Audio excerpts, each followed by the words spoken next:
Oi, pessoal, tudo bem do lado daí? Eu me chamo Adriane Gabriela Cedro, sou aluna da UFRB, Universidade Federal do Recôncavo da Bahia, curso Bacharelado em Biologia pelo CCAB, Centro de Ciências Agrárias, Ambientais e Biológicas. Aqui estão nossas redes sociais para quem tiver interesse. E hoje a gente vai estar conversando um pouquinho sobre as monilófitas, que são as samambaias e as cavalinhas. E aí, vocês sabem me dizer o que são as monilófitas? Bom, monilófita é um grupo monofilético de plantas vasculares sem sementes, que de modo geral possuem xilema e floema primário. Por meio de estudos morfológicos, genéticos e moleculares, foi possível agrupar as samambaias, que são Psilotopsida, Malatopsida e Polipodiopsida, e também as cavalinhas, que são as Equisetopsida. Ainda são muito conhecidas como pteridófitas, porém, o mais correto seria chamá-las de plantas vasculares sem sementes. As cavalinhas e a maioria das samambaias são encontradas em sua fase mais duradoura, que é a do esporófito diploide 2N. Elas possuem variáveis formatos e tamanhos, podem ser pequenas e apresentar folhas inteiras, podem ser extensas, como a trepadeira ligódio, ou arbóreas, como ciatea. Além disso, é muito comum encontrar no verso e nas extremidades das folhas de samambaias estruturas reprodutoras chamadas de soros. Quem tem uma samambaia em casa pode estar observando essas estruturas no verso das folhas. As cavalinhas são também chamadas de equisetófitas. Fazem parte de apenas um gênero, Equiseto. Essas plantas possuem folhas semelhantes a escamas que ficam nos nós dos caules. Também apresentam ramificações vegetativas e ramos férteis, além de um estróbilo no ápice. As monilófitas são encontradas em abundância nos trópicos, em lugares úmidos, ambientes encharcados ao longo de margens de florestas e em córregos, como Equisetum, em ambiente aquático, como Macileia, e algumas espécies podem ser trepadeiras, como Ligodium. Também podem ser encontradas sobre troncos de árvores, como as samambaias pulpeltis, em rochas, como as samambaias asplênio, e em relações simbióticas com fungos, como a Psilotum.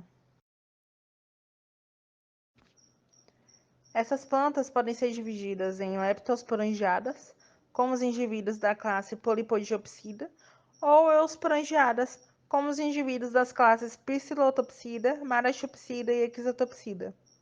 Os indivíduos eusporangiados possuem uma maior produção de esporos e maior tamanho de eusporângios. Por outro lado, as plantas leptosporangiadas têm produções e tamanhos de esporângios menores. As plantas leptosporangiadas possuem um esporângio com presença de um pedicelo e uma espécie de cápsula formada por uma camada de células externas mais fina e duas camadas de células mais espessas internamente, formando aí uma estrutura que catapulta os esporos, contribuindo aí para a dispersão. Além disso, há outra classificação. Os indivíduos também podem ser denominados de homosporados ou heterosporados. Os homosporados produzem um único tipo de esporo, como por exemplo a classe Equisotopsida, as ordens de samambaias Ophioglossales e Psilotales, enquanto que os heterosporados produzem dois tipos de esporos, sendo eles micrósporos e megásporos. Aqui podemos observar um exemplo de reprodução em Marceleia. Os indivíduos desse gênero são heterosporados e leptosporangiados. Suas estruturas reprodutoras são chamadas de esporocarpos. Eles possuem formato semelhante a feijões e são bastante resistentes à seca, permanecendo viáveis por aproximadamente 100 anos. Uma série de soros são encontrados dentro dos esporocarpos. Dentro desses soros, podemos encontrar megasporângios e microsporângios. Os microsporângios originam os micrósporos, que formam os microgametófitos, e os megasporângios dão origem aos megásporos, que produzem megagametófito. Os anterozoides, que são os gametas masculinos, podemos dizer assim, são natantes, assim como nas algas, e após ocorrer a fecundação entre os gametas, o embrião 2N é protegido e nutrido pelo megagametófito até se tornar um esporófito bem lindo e independente. Aqui podemos observar um exemplo de reprodução em polipógio. Os indivíduos desse gênero são homosporados e leptosporangiados. Nesse tipo de reprodução, os esporângios eles produzem os esporos por meiose, que são liberados quando o esporângio amadurece. Já no meio ambiente, os esporos germinam formando o que chamamos de protalo, que são os gametófitos. Esses gametófitos contêm arquegônios e anterídeos, que, quando são fecundados, se desenvolvem em um zigoto que originará um novo esporófito. Aqui nós temos um exemplo de reprodução em equiseto. Os indivíduos desse gênero são homosporados. Seus esporângios ficam agrupados nos esporangióforos, dentro de cones chamados de estróbilo, que são localizados no ápice do caule. As cavalinhas, elas têm um mecanismo de dispersão de esporos pela estrutura chamada elatério, que é derivado das paredes dos esporos. Esse elatério enrola nos esporos quando encontra umidade, e quando encontra seca, eles desenrolam, folgando a estrutura e liberando os esporos. Os gametófitos das cavalinhas podem ser encontrados na lama de uma região que tenha sido inundada, podem ser bissexuados ou totalmente masculinos. Normalmente, os gametófitos bissexuados desenvolvem os arquegônios primeiro, contribuindo para a fecundação cruzada e para a troca genética. Para que os anterozoides flagelados consigam entrar até a osfera, é necessária a presença de água. Depois da fecundação, o embrião se desenvolve no arquegônio até que o jovem esporófito seja independente. Os báculos, ou seja, folhas jovens que ainda estão enroladas de algumas samambaias, são utilizadas na culinária de países norte-americanos.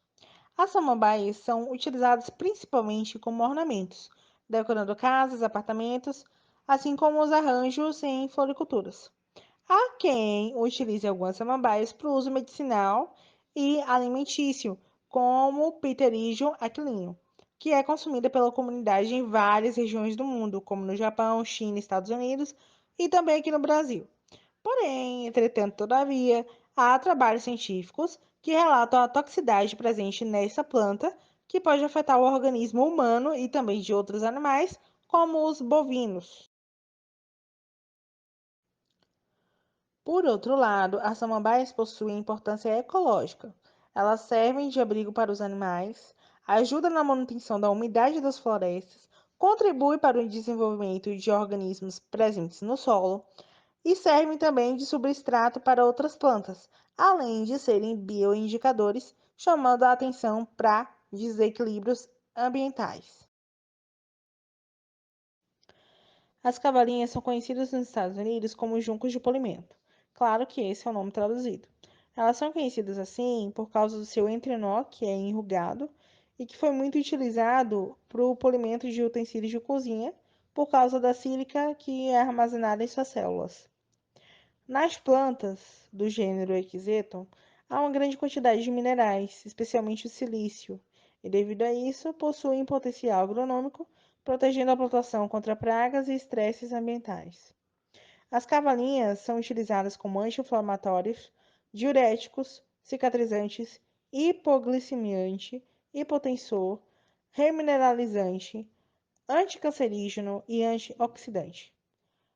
Porém, há uma relutância da comunidade acadêmica em aceitar o uso dessas plantas, pelo fato de que há informações contraditórias e ainda não se sabe ao certo qual seria a dosagem ideal efetiva e a dosagem tóxica, o que faz o uso delas não seguro. Por isso, consulte sempre um especialista. Ainda falta muita pesquisa acerca dessas plantas, acerca do gênero Equisetum, para que as propriedades fitoquímicas, farmacológicas e toxicológicas possam ser aceitas, devidamente comprovadas e seguras. Eu me despeço de vocês por aqui. Muitíssimo obrigado pela atenção. Até a próxima.